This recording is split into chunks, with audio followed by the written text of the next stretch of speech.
Welcome to East to West WLS, the podcast where we support the bariatric community with humor, humility, and honesty. I'm April, and I'm the West. And I'm Jason, and I'm the East. Today, y'all, we have the honor of interviewing our friend, our social media guru, the one and only Miss Natalie, to celebrate her 1 year Surgiversary. Yay! I'm so excited. The girl's all grown up. I know. Oh my gosh, I just remember when we met you, you were like baby bariatric. I mean, you were fresh out of OCC. Yeah. Look at you now, girl. Yeah. Look at you now. Oh. So we have some, we have some maybe typical questions, and then we have maybe a little bit more of a deeper level questions, because we know this is not your first rodeo, and we are very excited to learn about how this 1 year is different from your other 1 years that you have experienced before. So yeah, we're so thankful that you are having this conversation with us. We know that there's probably millions of people that you could have had this conversation with, and we're just so thankful that you are our friend and that we get to share your story on the podcast, because that's very special. Yes, I wouldn't want to have the conversation with anyone else. Oh. Oh. All right, friends. Well, should we just get right to it? Should we just dive right in? Sure. Do it. Let's do it. Okay, so first question, let's make sure everybody knows, when was your surgery date? It was September 28th of 2020. Actually, kind of a funny story. It was supposed to be the 29th of September. But they, for those who don't know, I had my surgery done in Tijuana, Mexico at the Obesity Control Center. And I was just supposed to go in for my CT scan, and I got out of my CT scan and they said, okay, you're going to have surgery today. I was like, Oh my God. okay. All right. Oh, ain't no thing. Whatevs. Whatever, I guess. God. Well, thank God you rolled with the punches, because it turned out beautifully well, right? Like no regrets there. Okay. So September 28th was your D-Day, so to speak, your third D-Day. And we will. But the first thing we want to ask you is, what are you feeling at this very moment? What are you feeling? Yeah, I think I'm feeling a lot of just kind of surrealness. Like, I don't know how to explain it really, but just kind of like very reflective, very grateful. And just like, I can't believe how much has happened in 1 year. You know, looking back at who I was a year ago, I'm the same person, but I'm not this. I've grown so much in the last year. And so just feeling very reflective. I'm a very nostalgic person. So I've been flipping through my stories, like archives, and just remembering, like today I was already in Mexico today, you know, like this time last year, I was in Mexico, had gotten my COVID test, blood drawn, and was just waiting, you know. So yeah, lots of just like reflection. That is crazy to me that you would say, oh, I had my COVID test. I can't believe that we have been living with COVID for that long. I mean, that is. It's so crazy. I was thinking about it because I was talking about when I bought my office chair and how long it's been. And my wife was like, dude, that was like a year and a half ago. I was like, wait, what? I was like, we haven't been home that long. She was like, oh, but we have. And I'm like, oh, okay. I put the math to it and was like, damn, yeah, we have. Oh, well, and you bring up such a good point, Natalie. Like the people that we were before bariatric surgery are not really the people who we are today. And before surgery or the day of surgery, you really can't imagine the person that you are going to become. No. And then on top of that, you have also dealt with, like, we've all had to become different people because of the global pandemic. Yeah. Right. And like everything has changed because of the pandemic. So not only do you have that change, now you're stacking on this grand complete reshuffling of who you are as a person on top of that. I mean, it's like this change sandwich that just keeps giving out condiments just left and right. Yeah. Oh my God. So do you remember Like when you think back to like the day that you had surgery, what did you think your life was going to be like a year after surgery? Do you remember that? Um, I really truly had no idea. Like I really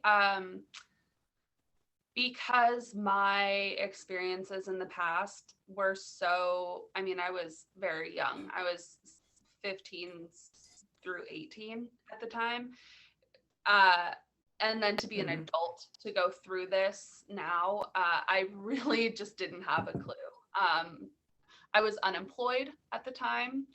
I didn't even have a career. I didn't have really a goal. I was honestly pretty depressed because of the pandemic and not having a job and not really feeling like I had to be quite frank, that I didn't have a purpose.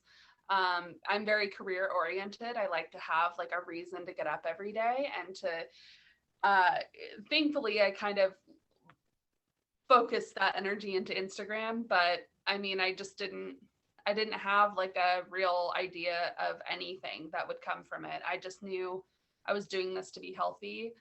And if I could be healthy, then that was good enough for me at the time.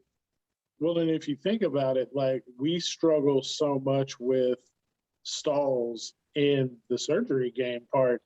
You were in a much greater stall of sorts with life as a whole. Like you, so that is a monumental stall in itself because with, at least with the weight, you know, it's going to keep moving eventually if you stay the course and do the right things.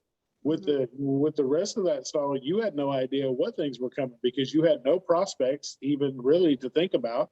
You weren't really, didn't have any applications out. You didn't have any feelers out. Nobody was calling for jobs. Like the way, the uncertainty of the world at the time, that, I mean, there was really nobody knew kind of what to do from, you know, from one day to the next. So that's something completely different to add on top of everything going on with the surgery. So the fact that you were able to turn that around is monumental. Yeah, I thank you for that. Cause yeah, I lost my job in March of 2020, literally days after the world shut down. You know, had 1 month of income, which was pretty small at that. Mhm. And to think, oh my gosh, I'm 27 and I have to be on unemployment, like that's a blow to your esteem. To, you know, my grandma was going through health issues. And yeah, I mean, I had nothing at that point. I was like, well, guess I'm just floating for a while, you know? Wow. Well, and Jason, that's such a good point, but you are so correct. I mean, not only are we, can we stall out in our bariatric journey, but we can stall out in our life. And when we are at that low point, it really defines who we are moving forward. And I got to say, Nat, when Jason and I met you, we did not know that you were in such a dark place. I mean, maybe dark isn't the right word, but we didn't know that you were in like the valley of your life at that time. You didn't portray that. You could have been very negative. You could have been a completely different person, but you didn't present that to us. You didn't present that to the bariatric community. You had this aura about you. You had this determination that was really, it just, I mean, I don't know, for some reason it just wasn't seen to us. I mean, we discovered these things. We discovered the valley when as we really got to know you as a person and as a friend. Shit, your perseverance and your outlook is very different from the situations that you were presented with. That strength is phenomenal. Yeah. I have many women in my life to thank for that. Strong, right? But behind every strong woman is another strong woman, right? Isn't that how the saying goes? Yeah, something like that. Take that something one. like I was very lucky. I had a lot of very strong women who taught me the resilience. You know, my mom was a single mom. When she had me, she was living with her parents, you know, and you just do what you got to do sometimes. And you can be sad about it. You can cry. Trust me, I cried more in 2020 than I think I've ever cried in my entire life. But like, oh my gosh, there's a meme and it says, are you going to cry about it or are you going to boss up? And it says, first of all, I'm gonna do both. Well, I mean, but if you think about it, there's two ways you could do it. You can either cry to cry, or you can cry as an outlet to build the strength back up to move forward. And that's exactly what you did. Like, yeah, but you also took it in the vein of you weren't going to let anybody see that part of you. You took that to yourself. You had your time. You regrouped. You came back. You hit even harder than you were knocked down, and you built back up to what you are now. Not only have you had one successful job, now you've had two successful jobs, and you've helped us build East to West into what it is now, because we've said before, and we will continue to say forever, that we wouldn't be where we are today without you and what you've done for us. So being able to handle not only your career, but helping us do what we do and also thriving in your personal life just shows the type of person that you are, and that it is okay to cry. It is okay to think, horrible things like that, because at the end of the day, it's not about that you cried. It's what you did with those tears and what you used that, that feeling to do. It either propels you forward or you can drown in those tears and just stay in the pits of despair. You chose not to do that, and that's amazing. Yeah. Man, that drowning metaphor just really kind of hit me, right? Because you're so true, Jason. Either our tears can place us on a river and propel us out of that spot, or we can drown in them. And you chose to use it as a gateway out. And I mean, what a life you have built for yourself, and like what a support you are for our community. I mean, it's just like, to do those things. But I mean, you've learned a lot, because this is your third time going through this. Yes, it is. Yeah. Right. So, that's the other thing that we really want to know. How is this 1 year different from your other 1 years? Because you've had 2 other 1 years in your past when it comes to bariatric surgery. Yeah, so for those who don't know, I had the lap band done when I was 15. I had it done, I still remember the day, it was August 22nd, 2009, which is forever ago. And I said 2009. Which sounds crazy to say. But, Which I said that just sounds crazy to say that 2009 was so forever ago, because I'm like, but no, not really. Yeah, I guess not really, but yeah, I just remember, the next year I had lost over 100 pounds. I lost my weight very quickly with the lap band, which at the time was great, right? Like I had done really well. I mean, I was very young, so I feel like that also played a part in that. But I think around that time, like the year after in 2010, was one of my half siblings' wedding, and I was one of the bridesmaids. And so I remember feeling very proud of myself because I was thin. I could wear a beautiful dress and buy shoes that fit, and felt very excited and happy that I could present myself in that way. However, looking back, I was not very healthy. I had developed, eating disorders and things like that from not being educated on how to be a successful bariatric patient. So I remember that being, I guess bittersweet is the best way to put it. I remember not feeling great because I was very deficient in things. But I remember also at the same time, I was 16, I felt great,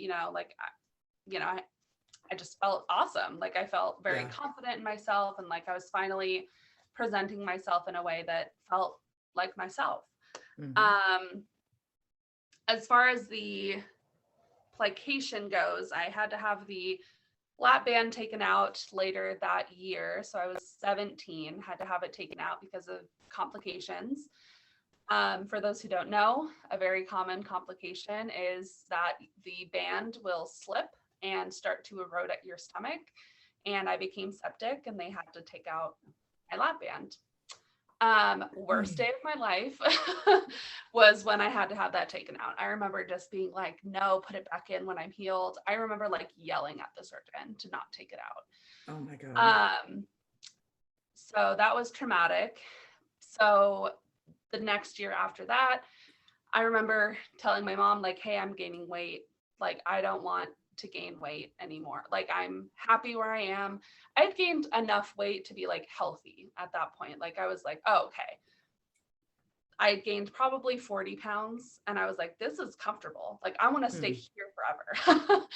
And so I had it's called a plication. And it's essentially like a pseudo sleeve. As I call it, they accordion your stomach and then they suture so that it's reversible eventually. And they thought, this will be a great option. This will just help you kind of maintain your weight. And so I had that done in November of 2011. And then I just remember not really feeling anything, like not really feeling different, no restriction. So to be honest, I never even celebrated a 1 year because there was just no point to me. Like there was nothing to celebrate. Oh, wow. Yeah. Because I started gaining weight back and then I had to start the fad dieting again, and what's the point in celebrating something that doesn't even work, So, very all over the place with my 1 years because of that. Yeah. Well, and it really kind of sounds like you knew even at that very young age that the lap band and the plication that was not the answer that you were looking for. You knew that there was something else out there. You just didn't know what it was. Yeah, I think I knew that I needed help. Like I needed a tool. Yeah. But the way that my specific surgeon was going about it wasn't right and wasn't what I needed. So it was like, okay, I'm trying all these tools. Why aren't these tools freaking doing their jobs, Yes. But I didn't know that because, this is again, over 10 years ago, no one knew you needed all of the support.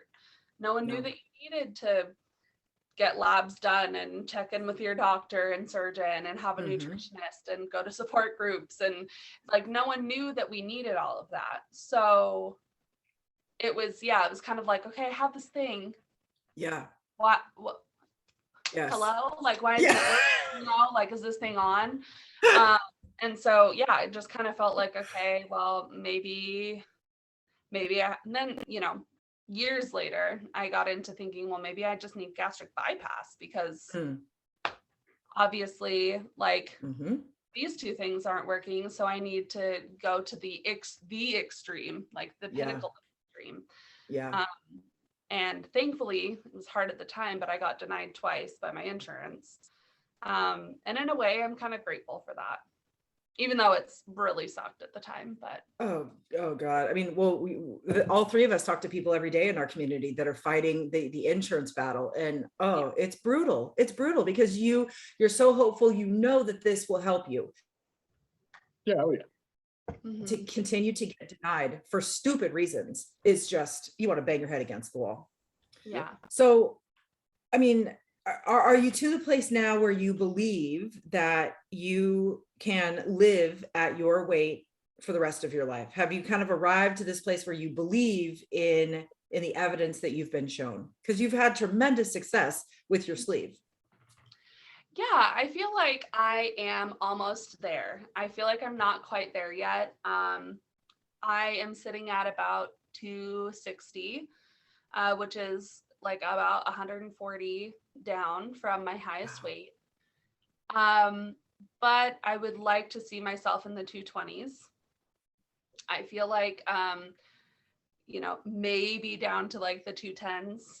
But I feel like I still have some work to do. And I'm not quite at my happy, healthy weight. I still feel kind of clunky in some spots. And, like I don't feel totally like, oh, look at me. Like, let me wear all the tight things. I'm still like, oh, I still have a belly. And like, I kind of want to get rid of that. And, so I'm not quite there, but I'm almost there. That's really exciting, right? Because I think we all want to get to the place where we finally have the evidence to just say, okay, I don't have to doubt this anymore, right? Like if I just continue to do this, I've got all the tools, I understand so much, right? Recognizing there's still going to be stumbles and setbacks, I'm going to learn new things, but just to kind of have all of that fear not hanging on you anymore Yeah. is a really glorious feeling. I mean, I'm there. Jason, I think, are you there? I'm kind of with Nat. I've got about 40 I'd like to drop. If I don't, I'm okay. But I really, honestly, if I don't get to 40, it's like 45. If I don't get to 45 off, I'd be happy with probably another 20 down. Okay. But I'm close. I mean, like if I don't lose anymore, I'm not going to consider myself a failure. I just have a little bit more belly than I'd like. Same. Well, and I think we're all there, but it's not necessarily about the weight, right? It's about believing that you can do it. Mm-hmm. Yeah. Right. It's about having that unwavering faith that it's like, nope, this is going to work for me for the rest of my life. Yeah. That's right. I think that's the point that we all want to get to, even though we're not, I don't know if anybody's ever happy with their number, but it's right. not having that fear anymore. Mine's not even technically a number. Mine's more of a shape. Like I don't even know if 20 pounds would do what I want it to do. I just want a little less, like I feel bloated lately, but I don't know if it's because of the intake of water, that the extra 24 ounces of water that I'm drinking that I haven't really started releasing yet. So I think I've got some water weight on me that I need to drop off. But past that, I think that's really kind of what it is right now. Yeah. Okay. Yeah, I think I've kind of been in that headspace, April, where I'm like, this will work for me because I am very lucky. Dr. Ortiz was very confident from the get-go. I say this all the time. He called me personally to discuss my history. And I will never forget him at the end of that phone call just saying, it'll work. Like he just flat out said, this will work. Yeah. And from that point, I was like, okay, cool. Like it's going to work. And I think part of me, I talk about manifestation a lot as well. I think part of me just manifested it's going to work. Like this is my third surgery. I don't want to do it again. Like, come on. Like, I don't want to have to keep going back to these extreme measures. I want this to work. It has to work. And I kind of just always had that mentality from the moment I started my pre-op diet, because this is my third surgery. I said, it just is working. It will work. Yeah. It has to work. I was that way too, because when they told me, they were like, yeah, we can do this and this. And then if that ends up not working, we can always come back and do a revision. And I was like, no. Yeah. No, we're one shot done here. If I don't lose enough, I'm wherever I land. Like I'm good. Yeah. Yep. Well, and I think, it's hard for us to really truly understand that we are what we think. We become what we think. And if we go into this and we just say, this will work, there is no other thought up there, we really can learn to grow into that thought. Even if we don't 100% believe it right away, the power of what we say to ourselves is really what we become. And the fact that you were just, from the very beginning, you just said, no, this will work. This will work. I lost 50 pounds in 3 months on my pre-op diet. Yeah. I never lost 50 pounds by myself ever. And that was we talk about mindset all the time. That was me just saying, this is going to work. Like there's no wiggle room this time. Like they want me to lose 50 pounds. I don't want to get to Mexico, all the way to Mexico, and then have them weigh me and be like, nope. But no. then what? You know what I mean? Like it hits a little different when there's something on the line that big. So yeah, you really give it your all. Testing, buying a plane ticket for me and my mom. I'd already put down a $500 deposit. Dr. Ortiz has invested time. It was just so many things on top of my health that were important, that were coming into play. And I just thought, I can't fuck it up. Like I can't not do this right now. And so I think that just kind of carried into my surgery. It just was like, okay, well, this is what my life is now, and it's going to work for me. And that's the end of it. Yep. Yeah. And you've lived that since the moment you woke up at OCC. Oh yeah. So what has been easier than what you in this year? I think for me, since the beginning, fluids have always been very easy for me to get in. I remember kind of panicking a little bit at the beginning because I was like, I'm drinking like 80 ounces a day. Like, I just remember being like, am I okay? Like, did I break something? Or, I just remember from the get-go drinking all of my fluids, and protein was more difficult for me from the beginning. I did not like protein drinks, any like protein shakes. Towards the end, I got really tired of broth, so it was really hard for me to find my protein. But as far as like liquids went, and still today, I can still get over 100 ounces a day easily. And that's just how I've always been. And I'm very thankful for that, because your girl's not dehydrated. Let me tell you that much. I remember thinking that too, because they were like, you get these ounces in, and I'm like, boom, taking it. And I could take all my pills at once, because I remember them telling me like, well, some people have a really hard time with pills. I'm like, dude, I take like 8 pills in the morning. That's my routine. Like, I have to. And they were like, they take you half a day. And I'm like, what? Because I heard people like, oh, I'm so full, like I ate a meal from taking my pills. And I'm like, I don't have time for all that shit. Like, even blood pressure, like I got to take these like ASAP so I don't, AFib out sitting here trying to work.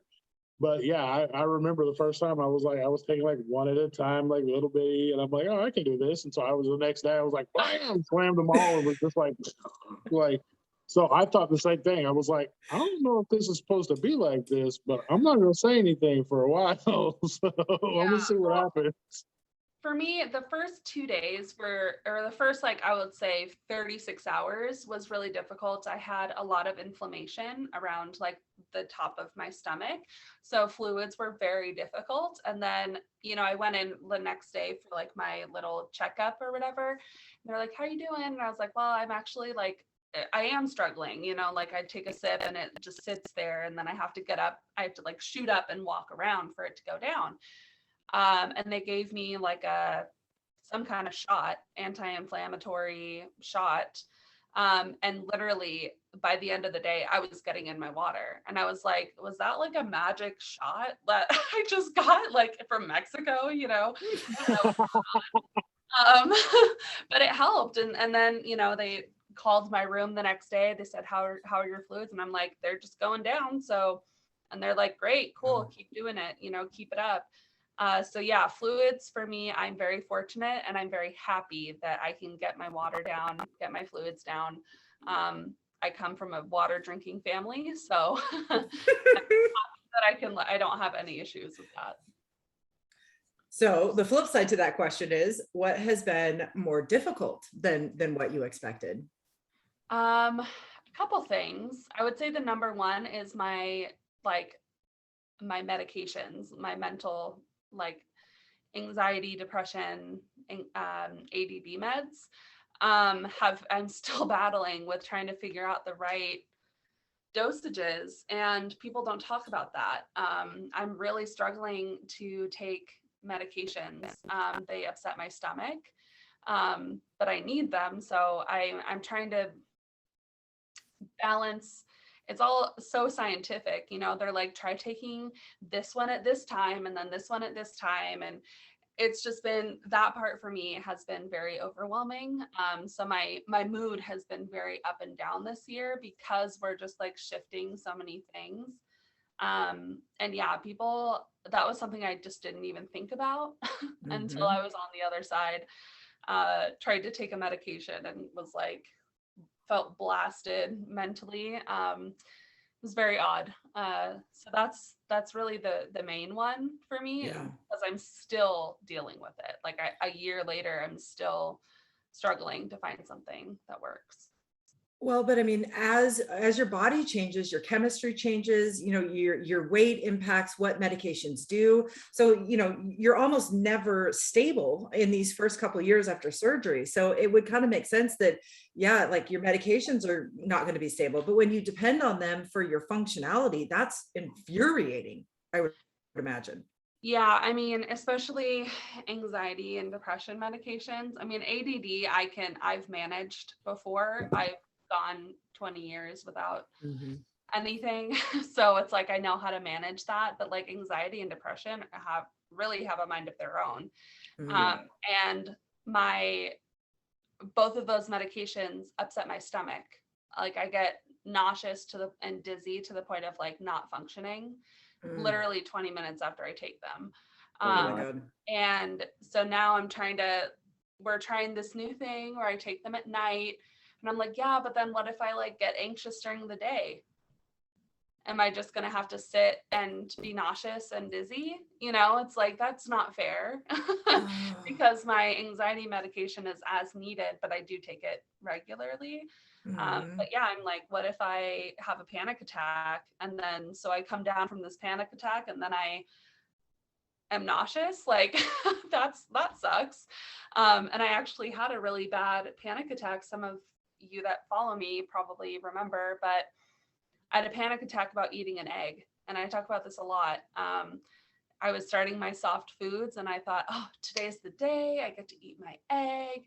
And I remember kind of slowly waking up and then I got up to like poach this egg as per my father's instructions and was boiling the water and just instantly melted down, like instantly had a panic attack, like full on shaking, had to lie down, was sobbing. Oh, And wow. I was still 2 weeks out and they were like, if you can stay off of them, like that would be great. Okay, well, I can't obviously because I just had a Right. major panic attack. And so that was when I realized, okay, I really have to get this under control because this is only, 3 weeks in and I'm having this huge feeling towards an egg. Like, what else am I going to feel? Yeah, it was probably one of the worst panic attacks I've ever had. I mean, I had like sore muscles for 3 days after, like couldn't use my hands, sore. Yeah. And so I obviously don't want to get to that point again. So yeah, just dealing with the medications and the mental aspect has been way harder than I ever thought it would be, ever. And no one talks about it because it's hard. And I understand that, but you know, doctors also need to talk about it. They need to do better. Right. Yeah, I have no Well, idea. and you know, especially I think so many of us go into our procedures thinking that it's magically going to make all of our other medical things disappear, right? Where it's just like, oh, I'm going to have surgery, I'm going to drop a bunch of weight instantly, and then I'm going to be absolutely healthy and not need anything. And that's just not the case for most people. I mean, you are taking months, sometimes years to get to the place where you can either forego that medication or you still need it, but you're healthier, but you still need that medication to help you live. And that can be a real kind of gut punch, I think, to a lot of people. And it exists in the physical, you know, issues, and it exists in the Mhm. as well. So the fact that you're so open to talking about it is really powerful for our community. Yeah. I people who follow me again, they'll know I get really pissed off that we don't talk about this. Like Mhm. I get really upset because this is the stuff that matters, that it's the Yeah. stuff that actually carries on into the rest of our lives. And if we don't talk about it, then, you know, what's the Mhm. point? Well, Really? it's because you know you're not alone and you don't want anybody else to suffer and feel like you do, especially with something as important as anxiety and depression. And Yeah. we talk, relentlessly about the mental health aspect of this thing. And, the mental health aspect is hard enough for somebody who does not take anti-anxiety or, antidepressants or things like that. So Exactly. imagine adding that on top of, everything else and then going, oh, you can take your meds, but they're going to make you sick. Ha ha ha. It's like, hey, it's like you're, it's Yeah. like, oh, you're depressed. Huh? We'll take this. And now you're going to be sick about it. Like, yeah, you'll be depressed and sick. Ah. And it's Yeah. like, well, you know, somebody needs to come out and think, well, this sucks, you know, there's got to be a better way. And they've got to develop something, whether it's a patch, an extended release, a slow, you know, whatever they do, they've got to come up with something that's going to be able to help people get past this kind of thing with the proper medications. You can't just tell somebody, oh, well, I guess you're just not going to be able to take it. Like, you can only be depressed in your dreams, so take it before you go to bed. Like, I don't understand how that works. The funny thing too is that I take extended release, but the way that our tummies digest, it doesn't make it extended release. So my body, I could go on forever, but essentially it's called SSRI poisoning because it shoots up to your brain and it actually can make you very sick. I'm very lucky that it hasn't actually hurt me, but it is actually like, I called my doctor being like, I feel I'm in bed and I can't open my eyes because I'm so dizzy. And she said, you need to stop taking that immediately. Oh my God. It's like extended release. Did you say 12 hours? How about 12 minutes? Bam. Yeah. Like literally in 20 minutes, I was like doing something and I was like just instant, like, whoa, like I felt just like a whoosh come over my body and I was not instantly nauseous, instantly dizzy. And I called my doctor and I said, what is going on? And she's like, you need to not take it until we can talk and figure it out. So it is a very dangerous thing. If you are pre-op, please talk to your doctor about planning the next, 4 months, 4 to 6 months of your medication, because I did not, and I didn't know I needed to. Those are the two worst things to instantly be: dizzy and nauseous. Yeah. Jeez. And to have your doctor say, stop taking that immediately, I was like, oh, like, I was like, oh, this is not what I wanted to hear from my doctor. I thought she was like, just lay down, it'll be fine. No, it was like, she was like, cut it off. And I was like, okay. Oh my God. Oh my God. Well, so you've had some things easier, you've had some things harder than what you thought. Are you where you thought you would be at your 1 year mark? Honestly, no. I thought I would have dropped more weight than I have. I have been through 2 pretty major stalls that also no one really prepares you for as a bariatric patient. And so I don't think that I am, I don't want to say I'm not proud of where I am, because obviously I've lost an immense amount of weight. That's huge. But I feel kind of like when I take pictures, I'm still kind of like, like just a little bit of like and I think that's normal. Our bodies are changing. I was just talking to someone today about it, and, so much has happened in the last year with my body, and we think we know what our bodies look like when we lose weight, but we really don't. And so when you're having to look in the mirror and say, okay, I still kind of have flabby big thighs, and I still kind of have a tummy, that kind of sucks. Like, it's okay to be like, that kind of sucks. Like that, it's not what I really want. I still am proud of myself because I've lost all this weight. I'm still making all of these changes, but I don't really feel like physically I'm where I thought I would be. I think I thought, I'd be I think I thought I would be at at least 250. So, which I'm only 10 pounds away from. It's not a big deal, but you know what I mean? We get in that headspace of this number. Yes.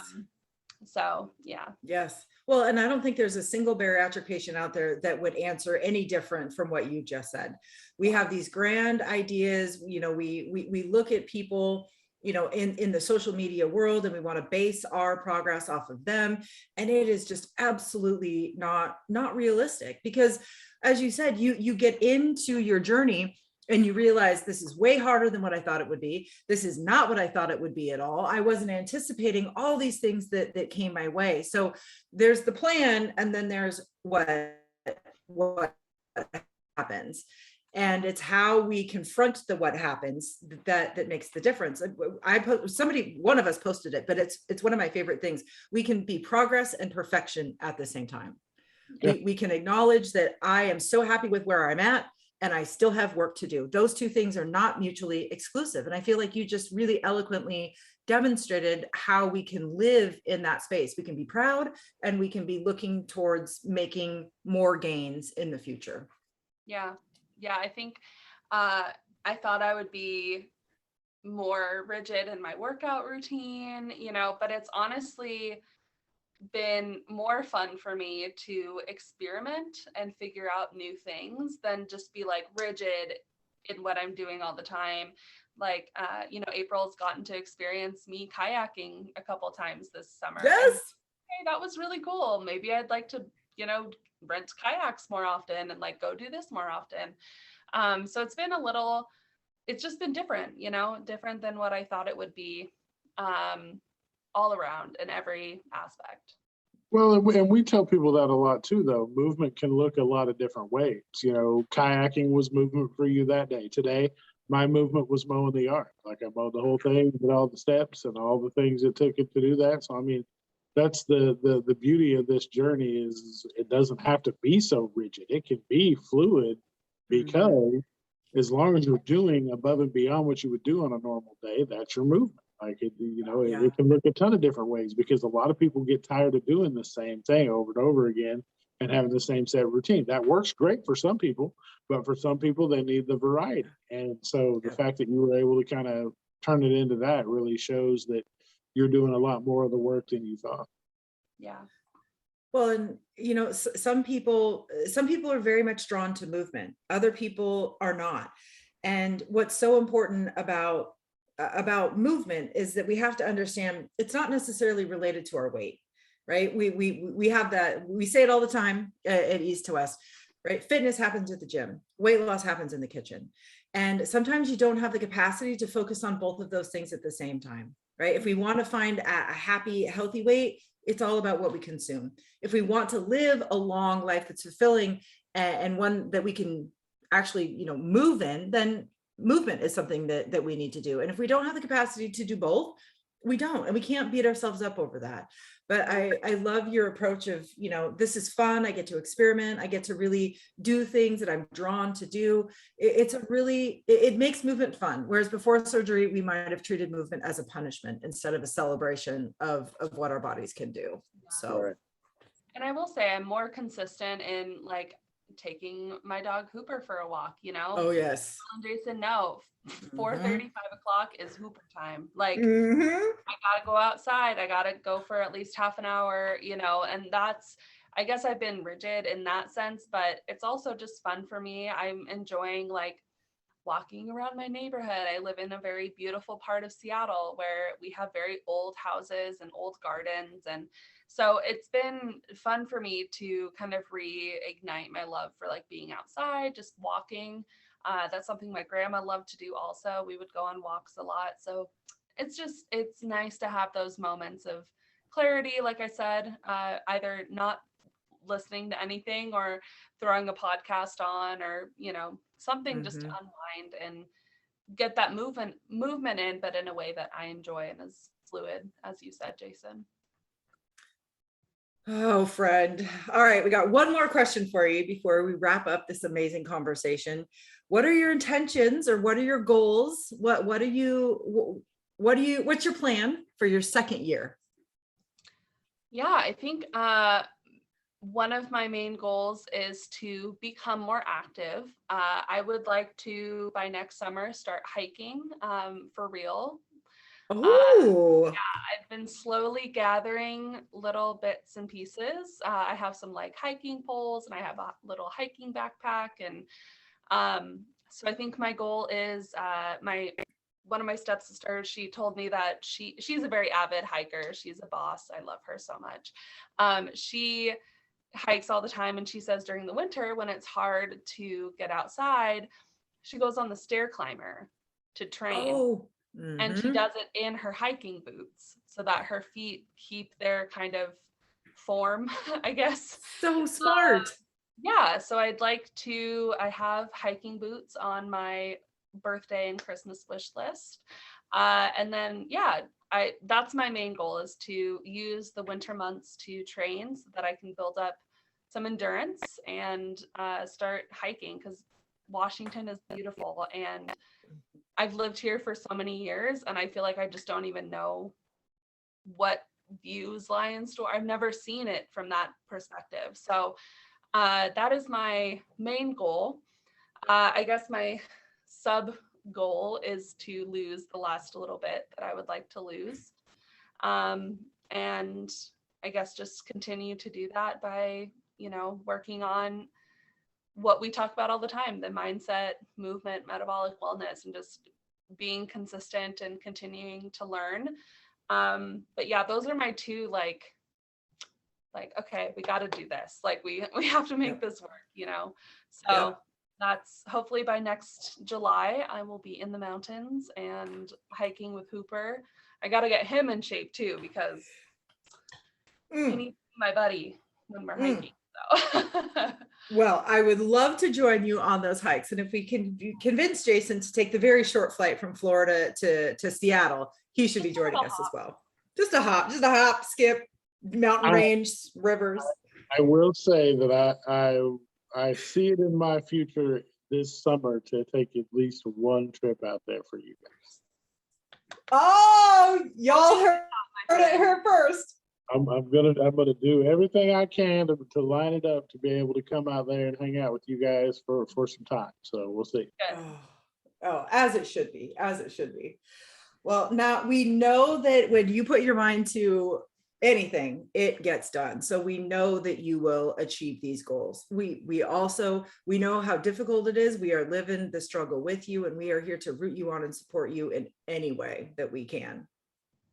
Oh, you guys are the best. I love having these talks with you guys. I always feel so much better.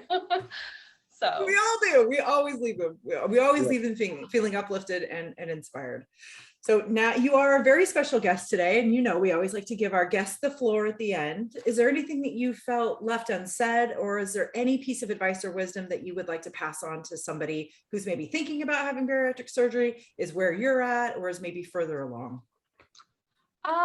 I think I just want to tell anyone who has felt discouraged, maybe in whatever way, I don't know. There are many ways to feel discouraged, but if you are feeling discouraged, like maybe this isn't for you, I encourage you to continue to press on, because you can't give up. So just continue to do it, continue to push. It will happen. I mean, I waited over 10 years and it happened. So just keep going, keep persevering, keep pushing, cry if you have to, and then just wipe those tears and get back up, because it'll be worth it in the end.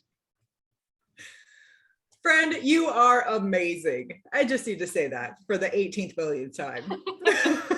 Absolutely amazing.